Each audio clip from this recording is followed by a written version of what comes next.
দুদু ভাই আবার কেঁপেছে হাসনাত আব্দুল্লাহর উপরে। খেপারি কথা, হাসনাত করছে যে আওয়ামী লীগের টাকায় বিএনপির রাজনীতি চলে। দুদু ভাই বলছেন বিএনপি অনেক আগে থেকে, তার জন্মের আগের থেকে রাজনীতি করে, তাই হিসাব করে কথা বলা উচিত। বিএনপির বলো যে আওয়ামী লীগের টাকা দিয়ে রাজনীতি করছে। যদি বিএনপির লোকরা প্রস্রাব করে একমাত্র, তাহলে প্রস্রাবের তোরে ভেসে বঙ্গোপসাগরে গিয়ে পড়ব। সবকিছুর একটা সীমা থাকতে হবে। এমন কোনো কথা বলবা না যে কথার দায়িত্ব নিতে পারবা না। বিএনপি সম্বন্ধে যে অভিযোগ করছো, সেই অভিযোগের জবাব যদি বিএনপি শুধু থুতু ফেলে, সেই থুতুর মধ্যে তোমার খুঁজে পাওয়া যাবে না। সেই জন্য আমি বলবো হিসাব করে কথা বলা, হিসাব করে চলা, আর গণতান্ত্রিক রীতিনীতি মানা। পোলা পাইন করলে বহুত ব্যর্থ আছে দুদু ভাই। ঠিকই কইছেন, ঠিকই কইছেন। সব জায়গায় দুদু ভাইয়ের লোক ঢুকেছে, একেবারে ফাউল। এগলে আপনি একজন বিশিষ্ট রাজনৈতিক নেতা, আপনি খাবার গেছেন, আপনার মুরগির ঠ্যাং দিবি না, তাই বলে দেখেন রানের পিস না দেয় দুদু ভাইয়ের কি রাগ। ঠিক আছে না? আমি কনফার্ম ওই মেসিয়ান না এনসিপি করে, ছাত্রদের দল করে। এরপরে দুদু ভাই খাবার গেলে না 2টা রান দিবেন, হ্যাঁ, আর বেঁধে দিয়েন খিলানোর পরে। উনি খাবি আবার বেঁধেও নিয়ে আসবি।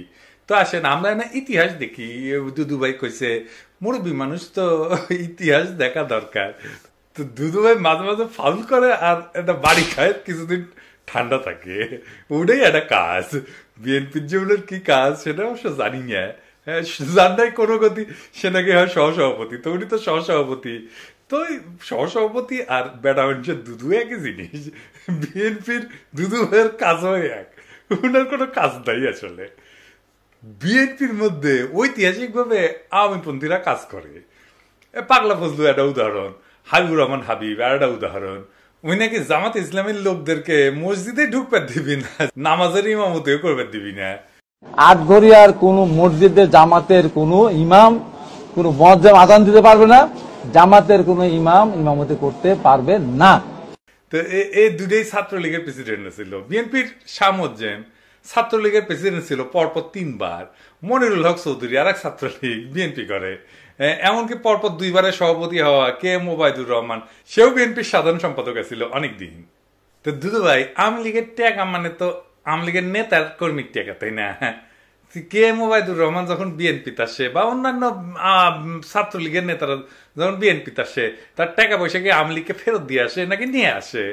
আব্দুল ওয়াল মিন্টু যখন আওয়ামী লীগে ছিল, তার টাকা আওয়ামী লীগের টাকা না। আর আপনারা তো টাকা নিয়ে আওয়ামী লীগকে এলাকা ফেরাইতেছেন, কথাটা তো মিথ্যা না, তাই না?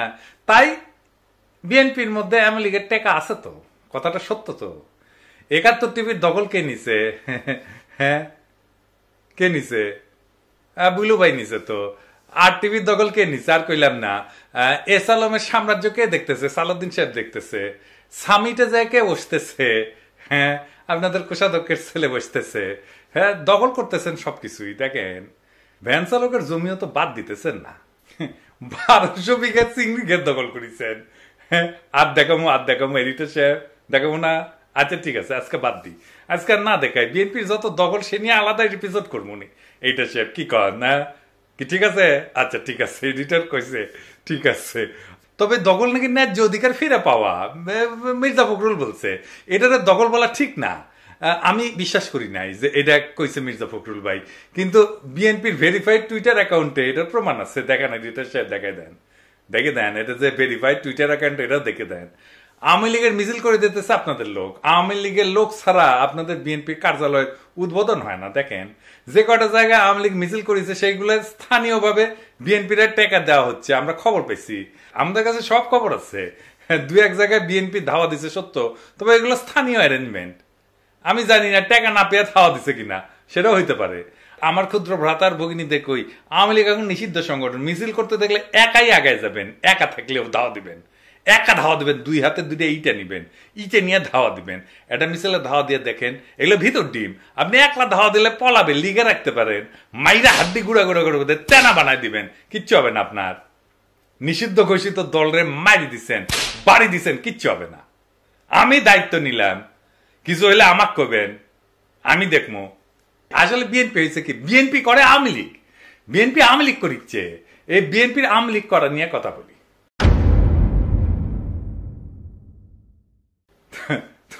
যাই মানে এখন মনে হচ্ছে যে বিএনপি আসলে যে আওয়ামী লীগ করে, এটা কি কথা কইলাম আর বুঝাই কই। আওয়ামী লীগের যা কর্মসূচি ছিল, যা লক্ষ্য ছিল, তা বিএনপি কইরা দেয়। আওয়ামী লীগ একার শক্তিতে কখনো যেটা পারত না, সেটা বিএনপি আওয়ামী লীগের সেই কর্মসূচি কইরা দেয়। এখন দেখেন অনলাইনে বিএনপি আওয়ামী লীগ একই সাথে গেলায়, আমাকে দেখেছেন, আমার কমেন্ট বক্সে দেখেন ফেসবুকে, বিএনপি আওয়ামী লীগ একই সাথে আমার গেলায়। তত্ত্বাবধায়ক সরকার কার দাবি ছিল? আওয়ামী লীগের দাবি ছিল। কোন সরকার সেটা বাস্তবায়ন করেছে? আইন সংশোধন করেছে, সংবিধানে ঢুকেছে, বিএনপি সরকার ঢুকেছে। জিয়া কি ছিল? বাংলাদেশের প্রেসিডেন্ট ছিল, তাই না? প্রেসিডেন্সিয়াল সিস্টেমই বাংলাদেশের জন্য সবচেয়ে ভালো। প্রেসিডেন্ট সিস্টেম এটা বিএনপির কর্মসূচি। প্রেসিডেন্সিয়াল সিস্টেম থাকলে হাসিনা জিন্দেগি প্রেসিডেন্ট হবার পারল না নি। আওয়ামী লীগের দাবি ছিল এই প্রধানমন্ত্রী শাসিত পার্লামেন্টারি সিস্টেম। এই বিএনপি নিজেরা রাষ্ট্রপতি শাসিত শাসন ব্যবস্থার পক্ষ হইলেও প্রধানমন্ত্রী শাসিত শাসন ব্যবস্থা প্রবর্তন করছে বিএনপি, আইন করে বিএনপি প্রবর্তন করছে। এই পার্লামেন্টারি সিস্টেম ভালো কাজ করে যদি রাজা থাকে। এইগুলা সে সমস্ত দেশের জন্য ঠিক আছে, কিন্তু বাংলাদেশের জন্য ঠিক নাই। আমি এই এপিসোডে আলাপটা করেছিলাম, দেখে নেবে পারেন কেন প্রেসিডেন্সিয়াল পদ্ধতি বাংলাদেশের জন্য সবচেয়ে ভালো। আবার দেখেন বিএনপি ৭২-এর সংবিধান রক্ষা করতে চায়। ৭২-এর সংবিধান বাতিল করা সম্ভব না বলছেন মির্জা ফখরুল, দেখেছেন? তো আপনারা তো আসলে আওয়ামী লীগ করতেছেন, আর কি কি করতেছেন? আওয়ামী রাজনীতি। আসেন আর একটু দেখি। অসাম্প্রদায়িক বাংলাদেশ গড়া ছিল আওয়ামী লীগের রাজনীতি, আপনারা সেটাই করতে চান। এই দেশে অসাম্প্রদায়িক বাংলাদেশ আর বিএনপি লেখা সার্চ দেন না গুগলে, দেখেন বিএনপির কোন নেতা বলে নাই এটা। তারেক রহমান পর্যন্ত বলেছে আওয়ামী লীগ মুক্তিযুদ্ধের চেতনার বাংলাদেশ গড়তে চায়, বিএনপিও তাই চায়, দেখেছেন? তো বিএনপির তো তফাৎ থেকে আওয়ামী লীগ থেকে, বিএনপিতে বিলুপ্ত হচ্ছে আওয়ামী লীগ, দেখেছেন? আপনারাই ডাকতেছেন আওয়ামী লীগদের বিএনপি করার জন্য। হ্যাঁ দেখেন সব নেতাই ডাকিচ্ছে আর কি, রিজভি ভাই ডাকিচ্ছে, আমি খুশিও ডাকিচ্ছে, সবাই ডাকিচ্ছে। যান যান লাইন ধরেন, বিএনপির লাইন ধরেন। সালাউদ্দিন কাদের চৌধুরী কইছিল যে আওয়ামী লীগ একটা আশ্চর্য মেশিন, সব রাজাকার ঢুকাইলে মুক্তিযোদ্ধা বেড়ায়। তো এরকম বিএনপি একটা আশ্চর্য মেশিন হয়েছে, সব আওয়ামী লীগ ঢুকাইলে বিএনপি হয়ে বেড়াবে। রবীন্দ্রনাথ শুনলে কাজ হয়ে পড়ে বিএনপি, দেখেছেন? আমরা যে জাতীয় সঙ্গীত পাল্টাইতে চাই, সেই জাতীয় সঙ্গীত নিয়ে বিএনপি গর্বিত। দেখেন তারেক রহমান কইছে, কি আর বলবো, এই রবীন্দ্রনাথ বাংলাদেশে ইন্ডিয়ার আওয়ামী লীগের একটা পলিটিক্যাল প্রজেক্ট, সেটারে ঊর্ধ্বে তুলে ধরে বিএনপি। এখন বিএনপি আওয়ামী লীগের লোকেরা এসে খাও খাও করে ধরবি, আপনি না রবীন্দ্রনাথ নিয়ে বই লিখেছেন, আমি একটা কেন, আমি ১০০টা বই লিখমু, তাতে কি যায় আসে? তাতে কিছু যায় আসে? জাতীয় সঙ্গীত একটা পলিটিক্যাল কোশ্চেন, একটা জাতির আত্মপরিচয়। আমি তো বদলিয়ারের কবিতা পছন্দ করি, রবীন্দ্রনাথ বাদী দেন, তা আমি কি বদলিয়ারের কবিতা নিয়ে এসে জাতীয় সঙ্গীত বানামু? হ্যাঁ বেকুব গুলা। আমি তো ইকবালের কবিতা পছন্দ করি, তো আল্লামা ইকবালের কবিতা নিয়ে এসে কি আমি বাংলাদেশের জাতীয় সঙ্গীত বানাবো? হ্যাঁ ফাইনালি ইসলাম প্রশ্নে বিএনপি ইন্ডিয়ার যেটা প্রজেক্ট, সেই প্রজেক্টের মধ্যে যে ঢুকেছে। আসেন এটা একটু বুঝে দেখি। বিএনপি সবসময় ইসলাম প্রশ্নে একটা নমনীয় শ্রদ্ধামূলক অবস্থান নিত সৃষ্টির সময় থেকে, জিয়াউর রহমানের আমল থেকে। কিন্তু বেশ কিছুদিন থেকে একটা শক্তিশালী ধারা বিএনপির মধ্যে কাজ করতেছে, যারা মনে করে ইসলামপন্থী ধারা, বিশেষ করে জামাত ইসলামীর সঙ্গে বিএনপির সঙ্গ ত্যাগ করা উচিত। এইটা বাস্তবায়িত হয়েছে পূর্ণাঙ্গভাবে হাসিনা পতনের পরে। দল হিসাবে ইসলাম প্রশ্নে বিএনপি কিভাবে নীতিগত কৌশলগতভাবে মোকাবেলা করবে তা নিয়ে অবশ্যই তারা সিদ্ধান্ত নিতে পারে। কিন্তু একটা জিনিস বুঝতে হবে বাংলাদেশের সবাইকে, যারা রাজনীতি করতে চায়, যারা ভবিষ্যতের রাজনীতি করবে সবাইকে, সেটা হইতেছে আদর্শগত মর্মের দিক থেকে বাংলাদেশের বর্তমান এবং আগামী রাজনীতির নির্ধারক হচ্ছে ইসলাম প্রশ্ন। এটাকে এড়ায় যাওয়ার উপায় নাই, যেভাবেই বলেন না কেন এটাকে এড়ায় যেতে পারবেন না। মর্মের দিক থেকে বাংলাদেশের আগামী রাজনীতির এইটাই নির্ধারক প্রশ্ন, আপনি চান বা না চান। পাশ্চাত্য লিবারাল রাজনীতির কাঠামোর মধ্যে বাংলাদেশের সংখ্যাগরিষ্ঠ জনগণের ধর্মীয় আবেগ, সংবেদনা, স্বপ্ন, সংকল্প বিএনপি তার জাতীয়তাবাদী রাজনীতির বয়ানের মধ্যে কিভাবে অন্তর্ভুক্ত করবে সেটা একটা বুদ্ধিভিত্তিক কাজ হইতে পারত, সাহায্য নিতে পারতো। সেটা তো নিবে না, ওরা সবার থেকে বেশি বুঝে। এটা একটা খুব ইন্টেলেকচুয়াল ট্যাকটিক্যাল কৌশলগত কাজ হইতো, বলাই বাহুল্য। বিএনপি সেটা করতে সক্ষম না, এটা তাদের কম্য না। তারা বুঝাই দিছে এটা তারা পারবে না। সেকুলার ইসলামপন্থীদের জোটে একসঙ্গে ধরে রেখা শেখ হাসিনার শাসনের বিপরীতে বিএনপি একটা সময় পর্যন্ত দাঁড়িয়ে থাকতে পারছিল। কতক্ষণ? যখন খালেদা জিয়া ক্ষমতায় ছিল, যখন খালেদা জিয়া নেতৃত্বে ছিল। সেটা লিবারেল রাজনীতির সংস্কৃতির দিক থেকে একটা খুব বড় সাফল্য ছিল। ইন্ডিয়া এই সাফল্যটা নস্যাৎ করতে বদ্ধপরিকর ছিল, তারা পরিকল্পনা করছে। ইন্ডিয়ার এই কৌশল শুধু জামাত ইসলামকে বিএনপি থেকে বিচ্ছিন্ন করে না, মূলত ভারতীয় আধিপত্যবাদের বিপরীতে ধর্মনিরপেক্ষতাপন্থী এবং ভারতীয় আধিপত্যবাদের বিরুদ্ধে সেকুলারপন্থী এবং ইসলামপন্থীদের সম্ভাব্য ঐক্যের যে কোনো সম্ভাবনা ভারত নস্যাৎ করে দিতে চায়। 20 দলীয় জোটের মধ্যে এই ঐক্যের একটা বীজ ছিল, এটার অঙ্কুরেই বিনষ্ট করা ছিল ভারতের রাজনীতির একটা বিরাট কৌশল। বিএনপি এবং ইসলামপন্থীদের মধ্যে ফাটল ধরানো, সেই জন্য শেখ হাসিনা, বাম এদের একটা অন্যতম কৌশল ছিল। ফ্যাসিবাদের বিরুদ্ধে জুলাই আগস্ট বিপ্লবে এই যে সেকুলার, বাম, ইসলামপন্থীদের ঐক্য একটা খুবই তাৎপর্যপূর্ণ রাজনৈতিক সন্ধি ছিল। এর বিপদ বুঝবার বিচক্ষণতা ভারতের আছে। এই রাজনৈতিক সন্ধির বীজ জাতীয় রাজনীতির সম্ভাব্য দিক নির্দেশক হয়ে ওঠার আগেই ভারতকে সমূলে নষ্ট করে দিল বিএনপিকে দিয়া। ভারত তার বিপদের ক্ষেত্রগুলোকে বাস পাখির মতো চোখ এনে ধরতে পারে বাংলাদেশে। 71-এর মুক্তিযুদ্ধে জামাত ইসলামের ভূমিকার বিচার আর বাংলাদেশের ইতিহাস, সমাজ, সংস্কৃতি আর রাজনীতিতে ইসলামের ভূমিকার প্রশ্ন দুইটা আলাদা প্রশ্ন। 1971-এ জামাত ইসলামের ভূমিকার কারণে বাংলাদেশের শক্তিশালী ইসলামপন্থী রাজনীতির উদ্ভব এবং বিকাশ অনেকটা ক্ষতিগ্রস্ত হয়েছে, সেটা আমরা মানি বা না মানি। কিন্তু বিএনপিকে জামাত ইসলাম থেকে বিচ্ছিন্ন করা যে একান্তই ভারতের এবং লীগের প্রধান কৌশল, যার উদ্দেশ্য বিএনপিকে আরো দুর্বল করা, খর্ব করা, এটা বোঝার জন্য খুব একটা রাজনৈতিক জ্ঞানের প্রয়োজন হয় না, আইনস্টাইন হওয়ার দরকার নাই। এটা উল্টা দিকে জামাত ইসলামকেও দুর্বল করা কৌশল। আমি মুক্তিযুদ্ধের চেতনার প্রশ্নে তারেক রহমানের একটা পুরনো সাক্ষাৎকার দেখাই, যখন খালেদা জিয়া বিএনপি প্রধান, যখন খালেদা জিয়া নেতা, সেই সময় বিএনপি আসলে মুক্তিযুদ্ধ প্রশ্নে কি স্ট্যান্ড নিত। আমি এই সাক্ষাৎকারটা সাপ্তাহিক 2000-এ প্রকাশিত হয়েছে, 2001 সালের 17 আগস্ট। এইটা পরে জনগণের মুক্তিযুদ্ধ চেতনার স্বরূপ সন্ধান এই নামে আহমেদ মুসা সম্পাদনা করে আর একটা বই বের করে। তো সেই সাক্ষাৎকার বড়, কিন্তু আমি শুধু মুক্তিযুদ্ধ বিষয়ক অংশটা তুলে ধরতেছি। এইখানে আমি সাপ্তাহিক 2000-এর প্রশ্ন এবং তারেক রহমানের উত্তর সেটা আপনাদেরকে বলতেছি। জামাতে ইসলামীকে কি আমি মুক্তিযুদ্ধের বিপক্ষ শক্তি বলবো না? আমি কিন্তু জিনিসটাকে ভিন্নভাবে দেখি, এটা আমার আগের জেনারেশন বলতো। আমি বলবো আসুন আমরা ভিন্নভাবে চিন্তা করি। 1971 সালে মুক্তিযুদ্ধ হয়েছিল, আমার বাবা মুক্তিযুদ্ধ করেছিলেন, তারা বুঝেছিলেন তারাই সঠিক কাজটি করছেন। জামাতকে অনেকে, আপনারা, আওয়ামী লীগ বলে যে তারা মুক্তিযুদ্ধের বিপক্ষ শক্তি। দেশ তো এখন স্বাধীন হয়ে গেছে। আমাদের সবচেয়ে বড় বাস্তবতা হচ্ছে দেশ কিন্তু এখন স্বাধীন। 71-এ জামাত হয়তো মনে করেছিল মুক্তিযুদ্ধটা ঠিক নয়, এ কারণেই হয়তো তারা এটার বিরোধিতা করেছিল। স্বাধীনতার পর জামাতের কোনো নেতা কি বলেছে এটাকে আমরা আবার পাকিস্তানের নিয়ন্ত্রণে নিয়ে যাব? আমার তো মনে পড়ে না কোথাও তারা এটা বলেছে। দেশ এখন স্বাধীন, আমরা 30 বছর পেরিয়ে এসেছি। এই যে মুক্তিযুদ্ধের চেতনা, রাজাকার, এটা নিয়ে আমাদের পূর্বপুরুষদের এত সময় নষ্ট করেছে যেটার ভোগান্তি এখন আমাদেরকে পোহাতে হচ্ছে। আমার জেনারেশনকে বলবো আসুন আমরা সামনে এগোই, রাজাকার নিয়ে চিন্তা করে সময় নষ্ট না করে মানুষের অর্থনৈতিক মুক্তির লক্ষ্যে যা করা উচিত বা যা করা প্রয়োজন সেটা করি। যুদ্ধাপরাধীর বিচার বা শাস্তির ব্যবস্থা তো একটা স্বাভাবিক ঘটনা, এটাকে ভুলে গেলে চলবে কি করে? জার্মানি 40 বছর পর প্রশ্নটা শেষ করতে দেননি তারেক রহমান, তার আগেই উনি বলতে শুরু করেন।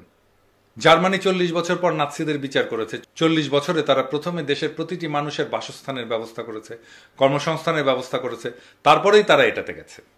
আপনি বলছেন আগে আমরা মানুষের মৌলিক চাহিদা পূরণ করব, তারপরে মুক্তিযুদ্ধের বিপক্ষ শক্তি বা রাজাকার নিয়ে চিন্তা করব। অফকোর্স আমার বাবা যুদ্ধ করেছেন। কেন যুদ্ধ করেছেন? যাতে দেশের প্রতিটি মানুষের বাসস্থান থাকে, খাদ্যের নিশ্চয়তা থাকে, অর্থাৎ মানুষের মৌলিক চাহিদা নিশ্চিত করার জন্য। কিন্তু 30 বছরে আমরা মানুষের এই মৌলিক চাহিদাগুলো পূরণ করতে পারিনি। আসুন আগে মানুষের মৌলিক চাহিদাগুলো পূরণ করি, তারপর ওসব নিয়ে চিন্তা করা যাবে। আপনার বাবা যাদের বিরুদ্ধে যুদ্ধ করেছিল, আপনি তাদের বিষয়টি আলাদাভাবে দেখবেন না? আমার বাবা কারো বিরুদ্ধে যুদ্ধ করেননি, তিনি যুদ্ধ করেছিলেন মানুষের মৌলিক অধিকার নিশ্চিত করার জন্য। কিন্তু আপনি আদর্শ প্রশ্নটা শেষ করতে দেননি সাপ্তাহিক 2000-কে। তারেক রহমান তার আগেই বলা শুরু করেন, আপনার পেটে যখন ক্ষুধা থাকবে তখন কিন্তু মাথায় আদর্শ কাজ করবে না। আপনার পকেটে যখন চলার পয়সা থাকবে না, আপনি যখন আপনার সন্তানের ওষুধ কিনতে পারবেন না, খাবার কিনতে পারবেন না, তখন কিন্তু কোনো আদর্শ থাকবে না। এগুলো বইয়ে মানায়, বাস্তবে মানায় না। আমরা মুক্তিযুদ্ধের বিপক্ষ শক্তি বলতে যাদের কথা বলছি তারা তো খুবই কম। বিএনপির মতো একটা রাজনৈতিক দল কেন তাদের শেল্টার দেবে? শেল্টার দেওয়ার ব্যাপার নয়, আমরা চেষ্টা করেছি সবাই মিলে একসঙ্গে কাজ করতে, দেশকে এগিয়ে নিতে। এখন বলতে হয় 96 সালে শেখ হাসিনা যখন তাদের সঙ্গে নিয়ে আন্দোলন করলেন তখন কেন আপনারা তাকে এই প্রশ্ন করলেন না? অবশ্যই শেখ হাসিনাকে এই প্রশ্নগুলো করা হয়েছিল। উত্তরে কি বলেছিলেন শেখ হাসিনা? কৌশলগত মিত্রের কথা বলেছিলেন, কিন্তু এতে তিনি সমালোচনা থেকে রেহাই পাননি। কৌশলগত মিত্র তার মানে শেখ হাসিনা নিজ স্বার্থে বলেছেন এই কথা। আপনিও তো সেরকমই বলছেন না। আমি সেভাবে বলতে চাচ্ছি না। আমি বলতে চাচ্ছি আসুন আমরা সবাই মিলে সামনের দিকে এগোই। পেছন নিয়ে আমরা আর কত টানাটানি করব? আপনি জান না একজন সাধারণ মানুষের কাছে মুক্তিযুদ্ধের যারা বিরোধিতা করেছিল তাদের প্রতি তার হয়তো একটা বিরূপ ধারণা আছে। কথাটা অনেকাংশে হয়তো বা ঠিক, কিন্তু এটাও ঠিক মানুষ এসব শুনতে শুনতে ত্যক্ত, বিরক্ত। মানুষ এখন নতুন কিছু শুনতে চায়, নতুন কিছু দেখতে চায়। বিএনপি এখন নতুন কিছু বলছে না, ওই পুরনো কথাগুলোই যা আওয়ামী লীগ বলতো সেটাই এখন বিএনপির কর্মীরা বলে, সেটাই এখন বিএনপির নেতারা বলে। বিএনপি নিজেই তার এই অবস্থান মানে না। বিএনপি এখন তারেক রহমানের দেওয়া বক্তব্যের উল্টা কথা বলে।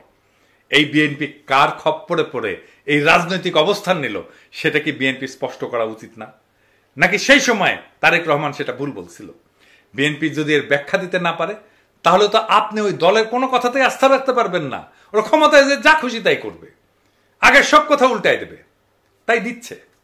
আমরা কেন বিএনপির বিরোধিতা করি? বিএনপি আজ যেখানে দাঁড়ায় সেখান থেকে আর যাই হোক জনতার আশা ভরসার পথে হাঁটা যায় না। কারণ ছাত্র জনতা শুধু আওয়ামী লীগকে সরাই দিচ্ছে, তাতেই বিএনপি খুশি। কিন্তু বিএনপি আওয়ামী লীগকে ছুঁড়ে ফেলে দিতে চায় না। তাদের নীতি, ইতিহাস, তাদের বয়ান, এমনকি তাদের ভাষা বিএনপির গলায় উঠে আসে। জিয়া যে রাষ্ট্রপতির শাসন ব্যবস্থার কথা বলছিলেন, বিএনপি আবার সংসদীয় ব্যবস্থা বন্ধ না করে। যে জিয়া 72-এর সংবিধানকে বাতিল করে দিছিল, এখন সেই বিএনপি 72-কে রক্ষার কথা বলে। যে বিএনপি অসাম্প্রদায়িকতার নামে আওয়ামী লীগের হাইব্রিড বয়ানকে সামনে রেখা ইসলামী মূল্যবোধ থেকে সরে যায়, সে কি করে জনগণের প্রতিনিধিত্ব করবে? এটি কি পরিবর্তন, নাকি এক বিব্রতকর পুনরাবৃত্তি? বিএনপি একটা নকল বিকল্প, যেখানে পুরাতনের পোশাকে নতুন কিছু সাজানোর ব্যর্থ চেষ্টা চলে। যারা আওয়ামী দুঃশাসনের বিরুদ্ধে এক বুক আশা নিয়ে বিএনপির দিকে তাকাইছিল, অথচ এখন দেখে ওদের পাতে ভাত কম, কিন্তু বকবকা নিয়ে আওয়ামী বুলি আগের চেয়ে বেশি। ফ্যাসিস্ট হাসিনার জন্ম কিন্তু বিএনপির ব্যর্থতা থেকেই। ছাত্র জনতা তাদের নিশ্চিহ্ন হওয়া থেকে বাঁচাইছে বিএনপিকে, আর সেই ছাত্রদের মুতে ভাষায় দিতে চায় বিএনপি। যদি বিএনপির লোকরা প্রস্রাব করে একমাত্র, তাহলে প্রস্রাবের তোরে ভেসে বঙ্গোপসাগরে গিয়ে পড়ব। বিএনপির এই নীতিহীন সফট আওয়ামীকরণ প্রক্রিয়া আসলে রাজনৈতিক আত্মহত্যা। এই পথ জনতার না, এটা মিটমাটের, কম্প্রোমাইজের আর আত্মসমর্পণের পথ। এই পথ নতুন বাংলাদেশের পথ হতে পারে না। আজ প্রয়োজন নতুন এক প্রস্তাবনার, একটা মৌলিক বিপরীত রাজনীতির, যেখানে ইসলামপন্থী শক্তি, জনগণের জীবন ঘনিষ্ঠ চেতনা আর রাষ্ট্রীয় ন্যায় বিচার এক মোহনায় মিলবে। যেখানে মুক্তিযুদ্ধের মানে হবে না কোনো দলীয় ট্যাগলাইন, বরং জনগণের সত্যিকারের মুক্তির সূচনা। যেখানে ইসলাম ধর্ম হবে রাষ্ট্রের গভীর মূল্যবোধের ভিত্তি, আর যেখানে নেতৃত্ব আসবে জনগণের ভিতর থেকে, সেই নেতৃত্ব যে ভারতপন্থী না। বিএনপির সামনে এখন মাত্র দুইটা রাস্তা খোলা আছে: নকল আওয়ামী লীগ হয়ে মুছে যাওয়া ইতিহাস থেকে, অথবা আওয়ামীকরণ ছুঁড়ে ফেলে সত্যিকারের জনতার বিকল্পে রূপান্তরিত হওয়া। জনগণ ক্ষমা করতে জানে, কিন্তু জনগণ প্রতারণা চেনে। বিএনপি আজকের রাজনীতি জনগণের সাথে প্রতারণা। মনে রাখবেন, প্রতারক আর বিশ্বাসঘাতকদের জন্য জনগণের মন খুলে যায় না, কেবল ঘৃণার দরজা খুলে। মনে রাখেন ইতিহাসের এই হিসাব। ইনকিলাব জিন্দাবাদ।